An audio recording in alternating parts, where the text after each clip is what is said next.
Soy Mariana Domínguez y en Obertura nos complace presentar en concierto desde este Auditorio de la Reforma a la Orquesta Sinfónica del Estado de Puebla, que hoy estará tocando la música de George Gershwin, Abraham Barrera y Luis Farang. Bienvenidos.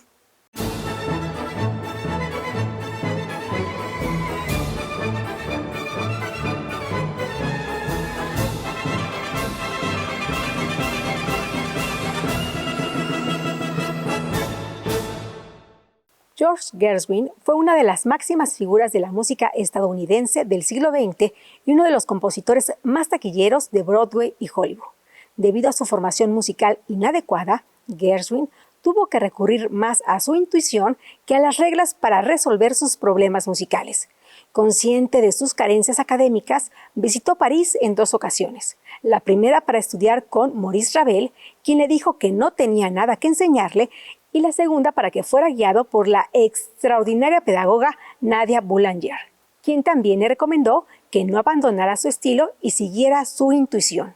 Aquellos viajes a la Ciudad de la Luz le dieron el material suficiente para componer su obra Un americano en París.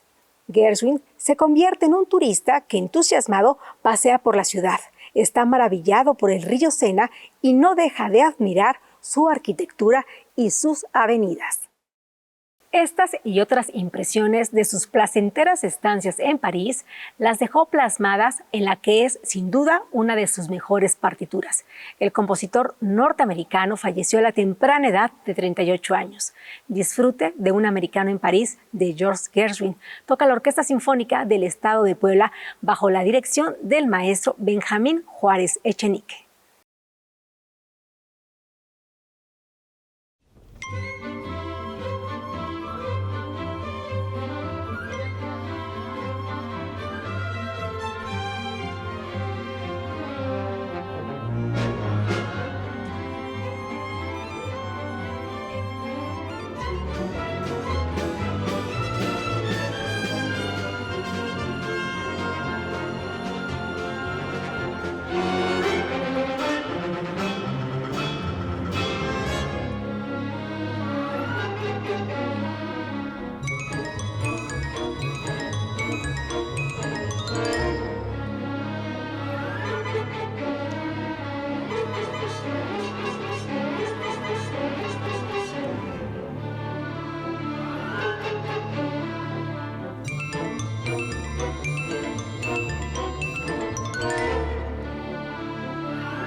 concierto Mirabal, que estrena en esta ocasión la Orquesta Sinfónica del Estado de Puebla, es una obra del compositor, pianista y arreglista Abraham Barrera. El maestro ha participado en diferentes festivales en Filipinas, en España, en Estados Unidos, en Hong Kong y por supuesto en los mejores escenarios de nuestro país.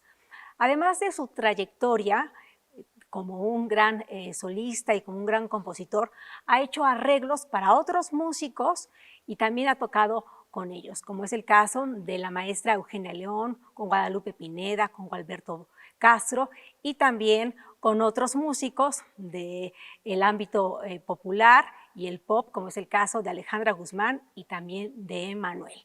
Así que le damos la bienvenida al maestro Abraham. Maestro, bienvenido, ¿cómo está? Muchas gracias, Mariano. Es un placer estar aquí con el público de Puebla y bueno, siempre muy emocionado de encontrarse con nuevos públicos, ¿no? Y que la gente pueda escuchar tu trabajo y lo que está uno proponiendo en estos momentos, ¿no?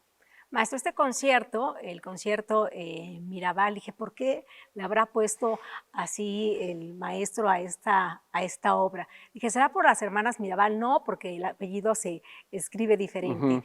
Encontré que hay una región de España con este nombre, Mirabal, y también que hay un viñedo, un chateau en Francia. Exacto. Platícanos un poco sobre el origen de esta obra y también sobre el nombre. Sí, a principios del 2022, conversando con Benjamín, de hecho él me ha hecho favor de hacerme música por encargo para sus alumnos en cuestión de música de cámara. Y entonces platicando con él en el 2022, inicios, me dice, oye Abraham, yo sé que le escribiste a Marisa hace 6 años un concierto para flauta, trío de jazz y orquesta. Dice, pero me gustaría que le escribieras otro concierto, pero con otra temática, porque al final ese primer concierto, uno como compositor, ya se los compartió la maestra Marisa, el propio Benjamín. A veces uno escribe lo que en su momento uno va teniendo como recursos, como elementos, como sentimientos, formas de contar, formas de decir en ese momento la música. Y cuando él me propone escribirle un segundo concierto a la maestra Marisa, me dice, pero me gustaría que tuviera una temática, ya que pues me encantaría que estuviera una vez más involucrado el trío de jazz y que fuera un homenaje a Jacques Lussier, que al final es francés. Se pretende hacer este estreno mundial de la obra en mayo, en Puebla, con la Orquesta de Puebla, y entonces tiene muchos elementos del por qué este homenaje a un pianista francés que también fusionó muchísimo el jazz con la música clásica, digamos. Y evidentemente Jacques Lussier nos deja un acervo en sus discos de lo que era el jazz con los compositores como Brahms, como Bach, como Chopin, Debussy. Entonces, ahí cambia la perspectiva de cómo escribir, ¿no? En ese momento, porque dices, bueno, empiezas a entender, es una obra por encargo, hay una temática, hay un porqué del estreno, por todas se podría decir, la biodiversidad de géneros y obviamente un concierto para flauta, y que Mirabal al final es el nombre, como Mariana lo comentas, que es un viñedo donde Jacques Lussier tenía su castillo y un estudio, ¿no? También de grabación. Entonces, imagínate, ese lugar es un paraíso, ¿no? De tener todo eso en conjunto. Y entonces a mí me lleva a elegir los movimientos de una forma donde también el público se siente identificado a la hora de escuchar la obra, ¿no? Porque como bien le preguntabas a la maestra Marisa, que de repente cuando son obras por encargo y todo, pues el compositor se da por escribir y hacerlo como, tratar de aportar y hacerlo muy creativo lo más que se pueda en lo que uno tiene como recursos, pero sí cuenta mucho de cómo lo va a recibir el público, ¿no? Y aquí sí fue importante pensar en que era una obra que también podría tener la oportunidad de proyectarse con el público, de que sea muy afable a la hora de escucharlo y que la gente inmediatamente se siente identificada con la obra, ¿no? Que al final eso es lo que uno trata de conseguir como compositor. Y entonces elegí para cada movimiento, bueno, el primer movimiento es en un ritmo de danzón, que al final el danzón nos lo heredan los europeos, pero llega a Latinoamérica, como todos sabemos, y en México ni se diga, ¿no? Lo adoptamos ese ritmo y ese género como parte nuestra. Y el segundo movimiento es haciendo alusión al huapango y al son, que es muy mexicanista y nos da esa identidad, ¿no? Como mexicanos, de sentirnos identificados con ese ritmo. Y bueno, y el tercer movimiento es literalmente, ahí es donde se ve la personalidad de Jacques Lussier, donde el trío llevamos lo que le llaman técnicamente el doblar el tiempo, como el swing, pero la orquesta va en un compás de binario de 4/4, donde va siendo muy fácil la escucha de cómo se va integrando la orquesta con el trío jazz y lo que va haciendo la flauta. Muchas partes de la flauta es como si fuera una improvisación de la flauta misma, pero obviamente escrito, ¿no? Entonces, por eso es que tiene esos elementos, esos recursos, y se puede definir que es una obra clásica, contemporánea, pero con esos toques jazzísticos, ¿no? Definitivamente, por la improvisación. Aparte, dentro del segundo movimiento hay improvisación del contrabajo, hay una improvisación del piano, que eso no está escrito en la partitura, ¿no? Entonces, también la cadencia que une el primer movimiento al segundo movimiento es un lenguaje muy jazzístico y donde nada más están interactuando la flauta con el trío de jazz, ¿no? Entonces, eso es lo que van a ustedes a presenciar con esta obra. Y tenemos que decir algo sobre las personas que integran este trío, que está Aarón Cruz en el contrabajo, pues uno de los mejores contrabajistas que tiene nuestro país. Definitivo.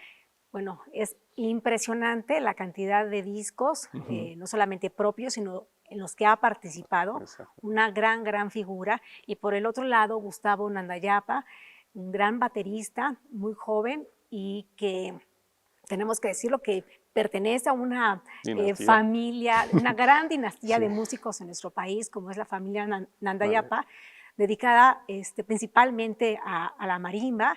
Y bueno, él rompe un poco el esquema al ser, pues ahora dedicarse a la batería, pero pues ha elegido para trabajar pues a grandes músicos, maestro, como es el caso de estos dos virtuosos mexicanos. Sí, de hecho, el maestro Aarón Cruz creo que ha sido el bajista mexicano donde más ha aportado en las nuevas generaciones y también en décadas con Enrique Neri, Eugenio Toussaint, Héctor Infanzón, o sea, con todos los músicos también de otra época.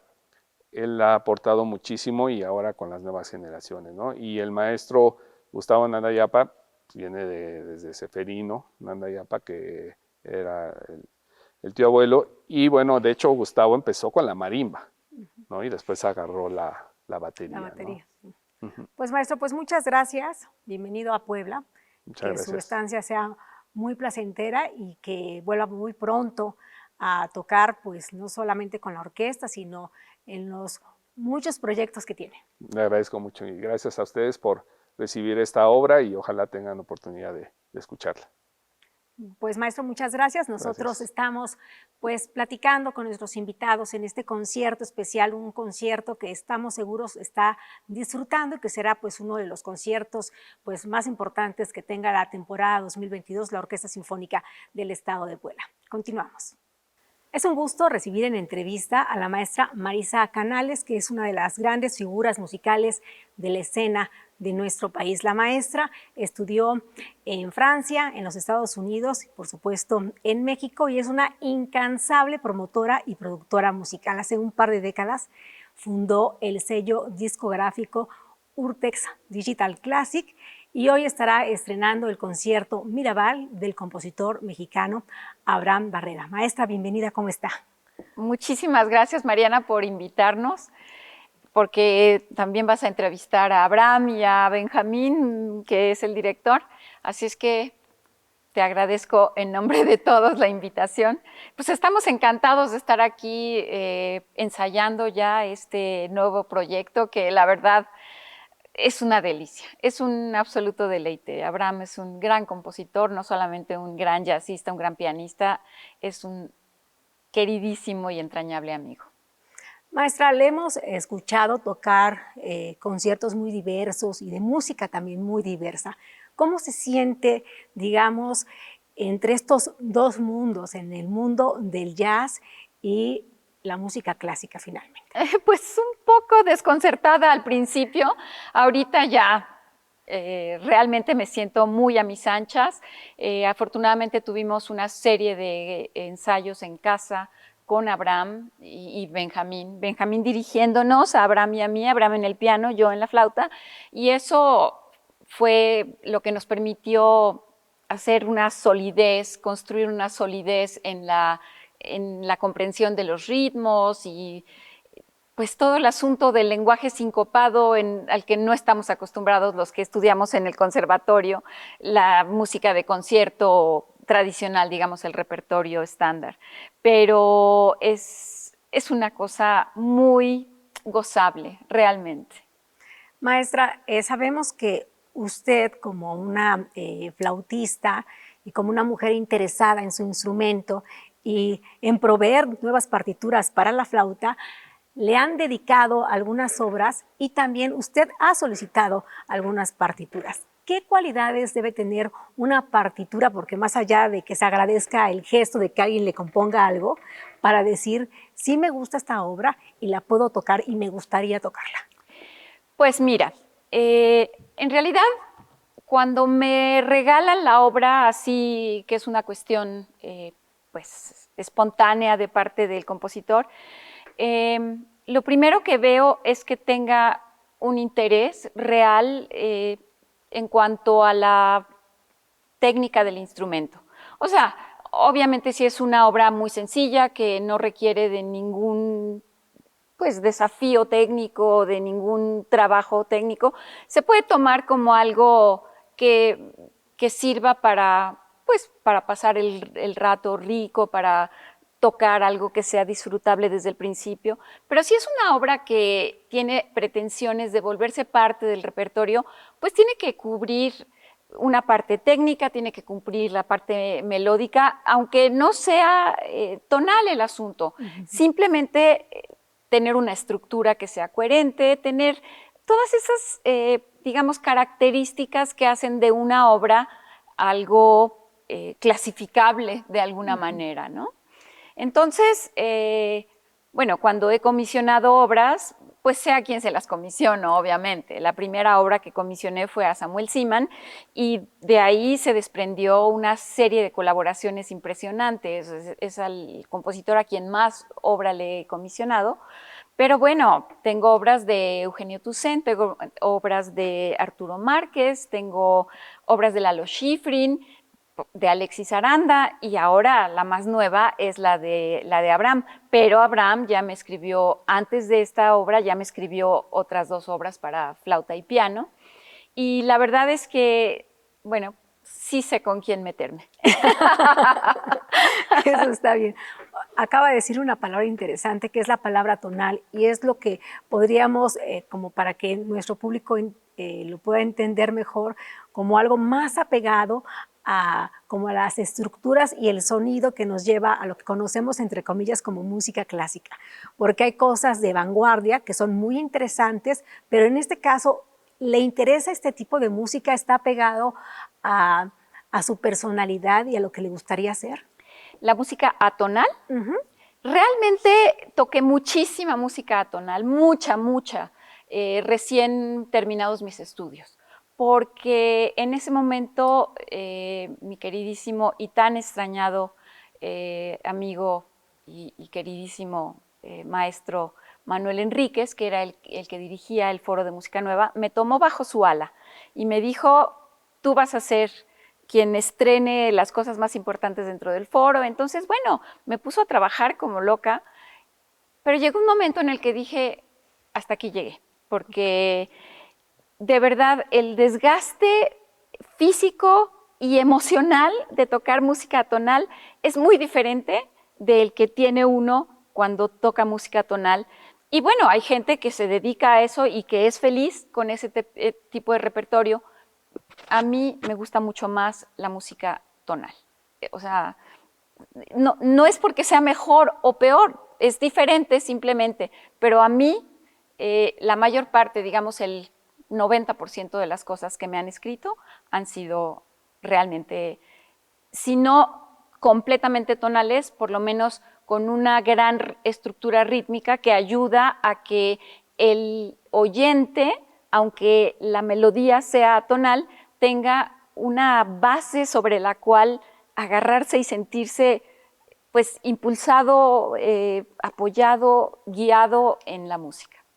Maestra, pues qué bueno que nos lo dice porque se nota inmediatamente cuando alguien está tocando si se siente cómodo o no se siente cómodo tocando algo que a lo mejor no va con su personalidad o a lo mejor no va con los intereses, y de inmediato el público puede percibir si el intérprete está de verdad disfrutando lo que está haciendo, claro, ¿no? Sea tonal o sea atonal. Claro. Maestra, pues un gusto, qué bueno que vuelva a Puebla porque creo ya tiene pues, ya un par de años que no nos visitaba. Sí, ya bastante tiempo. Aquí hice el concierto de Lalo Schifrin, que bueno, fue el primer encuentro de la música del jazz latino y la música de concierto en algo que yo tocara. Pero ya son muchos años de eso. Sí. El concierto caribeño. El concierto caribeño. Que me gusta mucho. Pues maestra, muchas gracias, qué bueno que vino a Puebla, qué bueno que está tocando con la Orquesta Sinfónica del Estado. Ojalá vuelva pronto con este proyecto y con otros proyectos que además sabemos que, y reitero, que es una incansable promotora y productora musical. Maestra, muchas gracias. Muchísimas gracias a ti, Mariana. Si le parece, maestra, pues vamos a escucharla. Claro que sí, por supuesto. Pues vamos a disfrutar de este concierto, el concierto Mirabal del compositor Abraham Barrera. Toca la maestra Marisa Canales, la acompaña la Orquesta Sinfónica del Estado de Puebla bajo la dirección del maestro Benjamín Juárez Echenique.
Es un gusto recibir en entrevista al profesor emérito de la Universidad de Boston, Benjamín Juárez Echenique.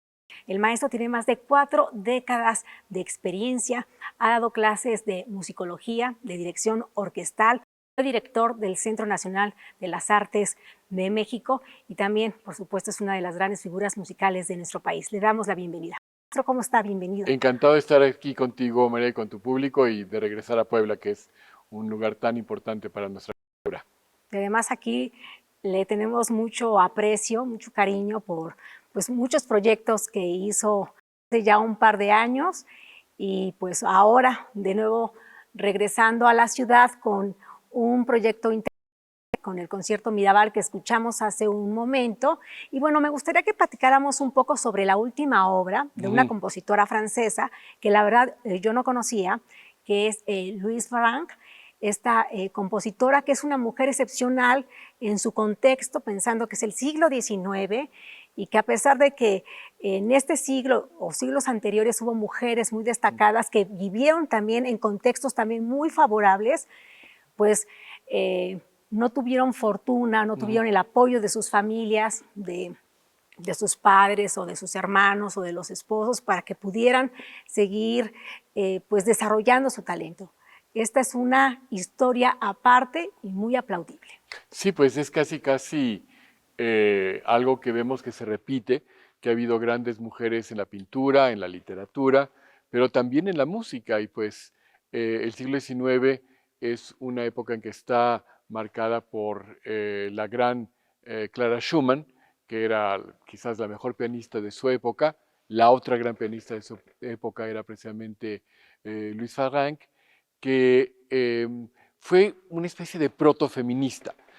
Pensamos que el siglo XIX era un siglo muy bonito, lleno de romanticismo y de historias de amor, pero también fue un siglo lleno de sangre, de violencia. Fue cuando sufrió México sus invasiones, Napoleón III, al final la invasión francesa que costó tantos miles de vidas en Europa y aquí, y también desde su tío Napoleón I, la gran catástrofe que fue su ambición por mantener el poder, después los prusianos peleándose con los franceses, con los austriacos, y justo en 1804 nace Louise Farrenc dentro del seno de una gran familia de escultores. Ella era una gran dibujante, iba a ser escultora también o pintora. Es más, la famosa estatua de Napoleón I, que está en la Place Vendôme, en el corazón de París, la hizo su hermano. Y gracias a que su abuelita era músico y pianista, había estudiado con Muzio Clementi, que es uno de los alumnos de Beethoven, le dijo, no, hija, tú vas a estudiar música, y ella se metió, y bueno, logró, obviamente con su talento, el ser una de las principales maestras del Conservatorio de París, pero no le daban el título de profesora, sino siempre era profesora asistente, profesora de segundo rango, nada más por ser mujer. Y entonces hubo un movimiento de las enfermeras que habían atendido a los soldados durante la guerra y que querían, bueno, si les dieron sus jubilaciones y sus derechos a los soldados, nosotros los atendimos, salvamos cientos de vidas o miles de vidas, queremos los mismos derechos. Y ella, que era de armas tomar, también dijo, y yo quiero los mismos derechos para las mujeres en el conservatorio. Y sí logró que le dieran su título y su posición como maestra de tiempo completo de piano, pero su obra, que tuvo mucho éxito al principio, el mismo Robert Schumann dijo que era, si hubiera nacido en lo que ahora es Alemania, sería una figura muy conocida, pero claro, los franceses que no tienen cultura no la aprecian como deberían, y lamentablemente cayó en el olvido. Y no es sino hasta hace pocos años, pocas décadas, que la gente pues ha buscado sus partituras de piano, de música de cámara, octetos, oberturas y sinfonías, y nos hemos quedado maravillados, porque es como la pieza que faltaba entre Beethoven y Mahler, casi contemporánea de Mendelssohn, pero ya con un lenguaje armónico, muy curioso porque sabe obedecer todas las reglas, pero también sabe cómo romper todas las reglas. Y las frases no son cuadradas de 4 y 4 compases, sino de repente de 7 compases, utiliza acordes totalmente novedosos para su época, la orquestación es absolutamente mágica y pues ahora que estamos casi por celebrar su aniversario, porque ya nació el 31 de mayo y que mayo es un mes en el que estamos celebrando no solamente la fiesta de los mexicanos en Estados Unidos, que es el 5 de mayo, sino también las relaciones no siempre fáciles, pero ahora sí muy cordiales entre Francia y México, pues el revivir a esta gran mujer francesa del siglo XIX y tener el concierto dedicado a Jacques Lussier y que toma el título de su castillo y viñedo en el sur de Francia y empezar con lo que escuchamos al inicio, que fue El americano en París, pues nos habla de esta relación de los dos continentes y cómo ha sido una retroalimentación de cultura, de identidad, y que lo mejor que ha dado Estados Unidos al mundo ha sido la música de los negros, y que México pues tiene grandes compositores, grandes solistas, grandes orquestas como la de Puebla, y estamos muy contentos en poner los reflectores que se le había negado a esta gran mujer. Pues gran contexto que nos ha dado de esta compositora francesa, que justo hace un par de días que escuchaba esta obra, pues dije como que se parece a Mendelssohn, como que Sí, tiene, sí. sobre todo en especial esta tercera sinfonía.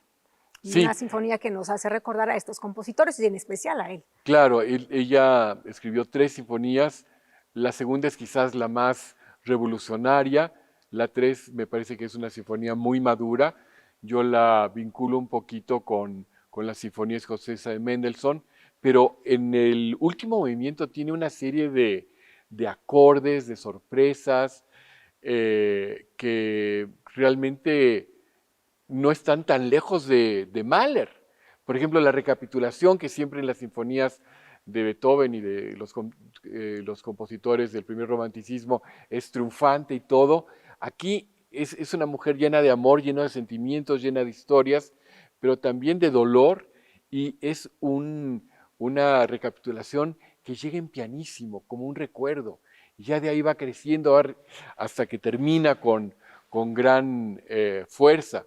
Pues cuando uno dirige una obra de una compositora como Gabriela Ortiz o como cualquier gran compositora mexicana o de cualquier lugar, pues va más allá de las cuestiones de género. Pero lo que sí es importante es la historia, porque cada obra musical, creo yo, es en parte una autobiografía. Y vaya que Luis Fagank tuvo muchísimas cosas que contar en su larga vida de 1804 a 1875, me parece.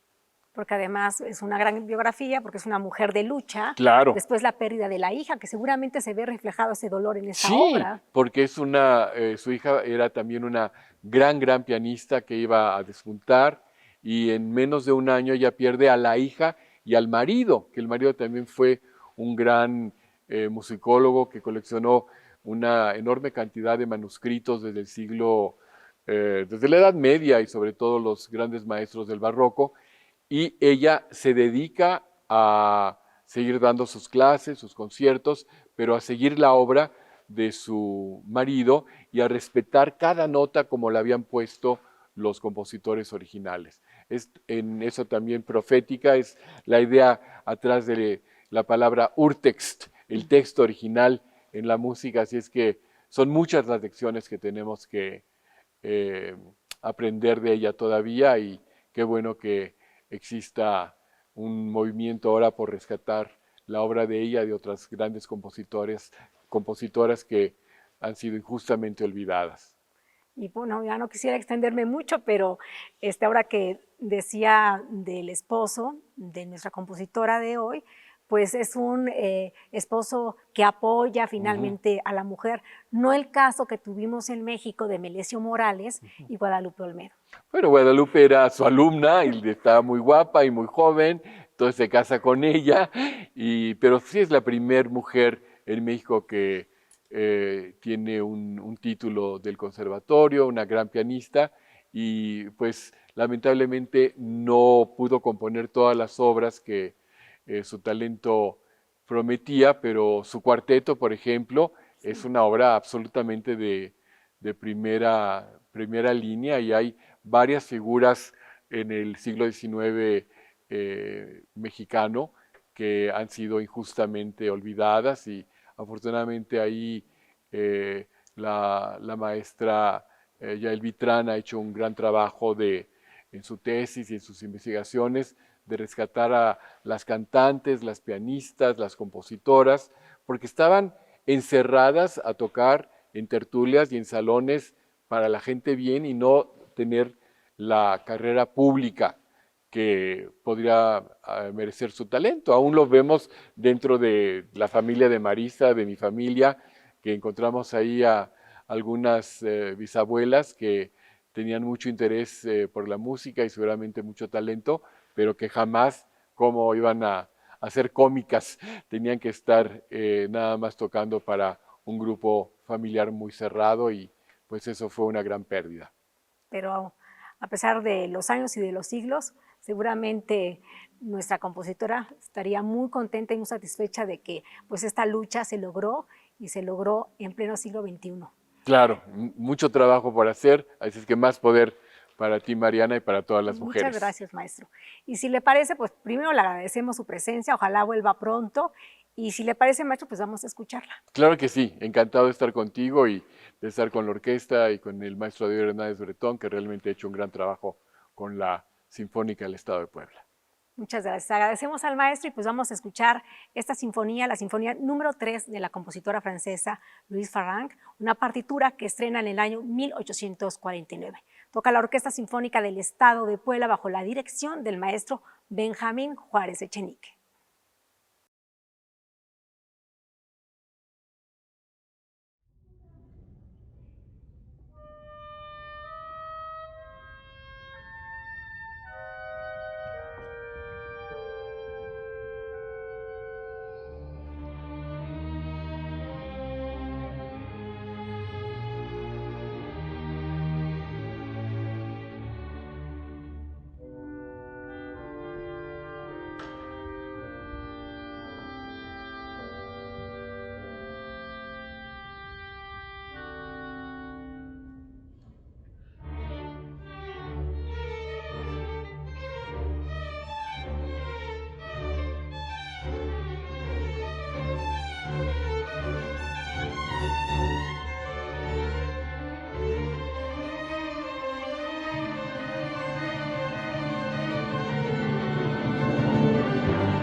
Escuchando la Sinfonía número 3 de la compositora Louise Farang, es como termina este concierto especial presentado por Oberto, a cargo de la Orquesta Sinfónica del Estado de Puebla.